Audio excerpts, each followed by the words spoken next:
Conversations with Kim McConnell is presented by Farm Credit Canada, advancing the business of agriculture.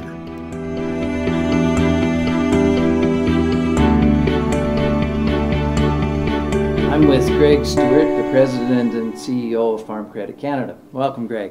Good to have you. Thanks very much, Kim. Let's start by getting to know you a little bit. Where'd you grow up, and tell us about yourself? Well, I was actually born in Ontario, but I did most of my schooling in Edmonton. And as a kid, I spent every summer pretty much on my cousin's farm in Benito, Manitoba. And as soon as I graduated from high school, I went down there to work for him. Actually, in 1979, FCC declined me for a loan. They didn't think my 1974 Monte Carlo was enough security to buy a farm. But I always wanted to farm, but never had enough capital to do so. So this is how I got back into agriculture, and it's been great as well. So how many customers would you have today? We have roughly 100,000 customers in agriculture. The customers are changing, that you're getting more bigger ones and less little ones. What's the mix with customers these days? Operations generally are getting bigger. Technology and equipment advances, they're probably maybe growing at an accelerated pace, but they're getting bigger, but we still find they're still family-run operations. What lessons can you share that a farmer sitting or a fertilizer dealer sitting at home can look and say, these are some things that have helped our business grow. I bet it would help your business as well. The first thing I would say is pay attention to your customers, as we kind of touched on already. That's the number one thing. You need to be attuned to what your customers' needs and wants are to help make them successful. And if you're filling their needs, that's going to be good for your business. And the other thing I would say, is you have to have a plan. You have to know where you're going and why you're going there.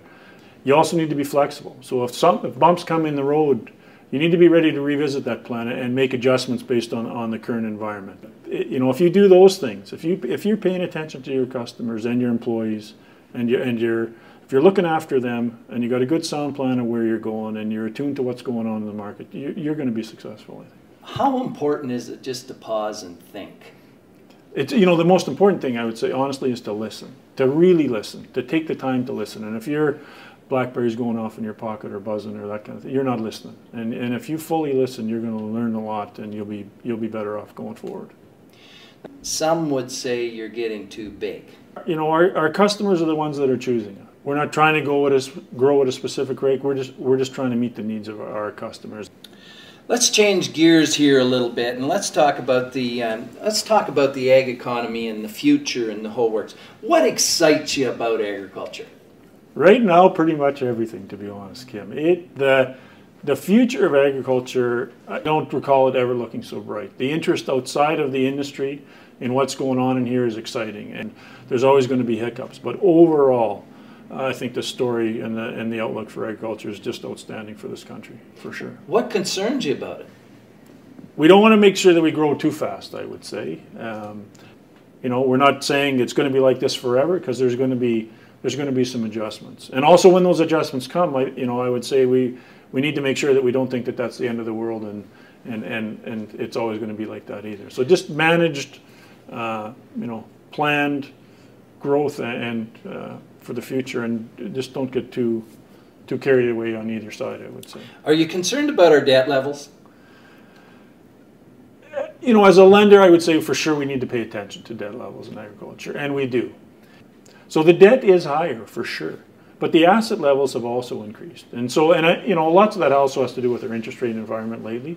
And so farmers are doing what any smart business would do. They're seeing an opportunity, and they're looking at their operations, and they're saying, given the current market environment, the interest rate environment, where I am in my financial wherewithal, I see an opportunity for me to grow and expand. And that's exactly what they've done. And our view at FCC would be that they've absolutely done that responsibly. And that's good for agriculture and good for Canada. Have we got a land bubble here? I really don't believe so, Kim. People are expanding their operations and seizing opportunities. And so they're making decisions based on their operations, and I think they're making sound decisions. And that's not to say that there won't be a slight blip or a hiccup anytime down the road, but we definitely don't have a land bubble, I don't believe. Have we got a concern about interest rates? Sure. I mean, interest rates, a big spike in interest rates is a concern for every industry and every person in Canada. I mean, that's not something that would be great, but it's not going to devastate the industry. And we do know, though, that we are at historic lows. And so there is way more room for interest rates to go up than down. That's for sure. And so you need to be planning your operation and your business based on a higher interest rate than the current environment, for sure. And we see every day that the people that we talk to and come into FCC are doing that. And that gives us comfort. You get to see the best of the best and probably the worst of the worst. What would be the 2 or 3 tips that you would have to a young farm couple that's wanting to develop a real progressive, viable farm operation? Find someone, if it's possible to find a mentor, whether that's your family members or friends or people that you know. Listen to what's going on in the industry and going on around you, and run, run ideas by somebody, and also to find the right partners. You need to find partners in business that you can work with and you can trust, and to help you grow your operation. And be curious to learn all the time. There's a lot going on out there, and there's lots of knowledge. So you need to use all of those things, I would say, to build your knowledge and build your expertise. And then at the end of the day, you're the one that needs to make the decisions. Agriculture's hot these days. What's FCC's perspective on all this outside interest coming into agriculture? Is it good? Is it bad? The vast majority of interest in agriculture is those people that are involved in agriculture. This outside stuff gets lots of attention, but the people that are driving the economy and are growing their farms, for the most part, are still the people that are involved across Canada, and that's a good thing for agriculture, for sure. And do you see some opportunities that you don't think we're taking advantage of in Canadian agriculture like we should? We're doing a fantastic job of producing safe, high-quality food. And we're doing it on a big scale. We're very efficient at producing lots of volume, for sure. And we're doing more and more on the agribusiness and the value-added side. And I think that's an opportunity for us to continue down that path. As assets become more expensive and land becomes more expensive, you got to really then ramp up your efficiency and get the most out of that asset or that land base or whatever that is. And so further value added and processing is a way to do that. It also gives producers access to more markets. And so, I can see lots going on right now, which is good, and I just think we need to do more of it. What are some threats that you see on the horizon that maybe we should be more concerned about than we are, as an industry or as producers? We need the general population and people who aren't as involved in agriculture anymore to understand what agriculture contributes to Canada, that we are an industry that cares about the environment and sustainability and is looking after all of those things, and so that we don't have maybe some decisions made that harm agriculture and actually harm everybody, because people just aren't as knowledgeable and aren't as informed as they need to be.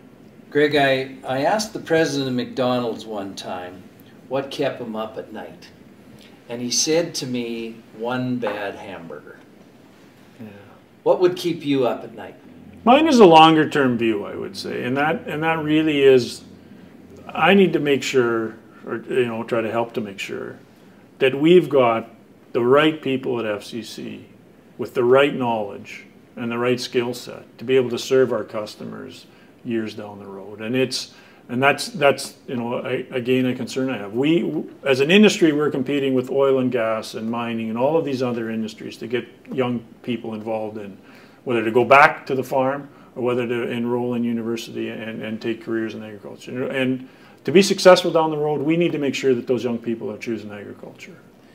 Well, Mr. Stewart, thank you very much for sharing your thoughts with us. Thank you very much for sharing the passion that you have for agriculture, for Farm Credit. And thank you very much for taking the leadership to tell the story of agriculture. We have a great story to tell, and it's wonderful that you're taking the leadership to do it. Thank you. Oh, thanks, Keith.